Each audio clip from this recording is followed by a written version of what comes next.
গত আড়াই দশক আগেও যেখানে একটি কোরবানি করা পশুর চামড়ার দাম ছিল 2 থেকে 3,000 টাকা, সেখানে এখন একটি চামড়ার দাম 1,000 টাকায়ও বিক্রি হচ্ছে না।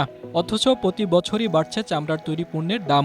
90 দশক থেকে শুরু করে 2000 সাল পর্যন্ত দেশের চামড়ার দাম ভালোই ছিল, কিন্তু 2008 সালে আওয়ামী লীগ সরকার ক্ষমতায় আসার পর ধীরে ধীরে বৃহত্তম এই শিল্পে ধস নামতে শুরু করে। বিশেষজ্ঞরা বলছেন, প্রতি বছরই কোরবানির ঈদের পর কাঁচা চামড়ায় বাজারে যে মরণ দশা তৈরি হয় তা মূলত পুরো চামড়া শিল্পের অভ্যন্তরীণ ও নীতিগত ধসেরই বহিঃপ্রকাশ।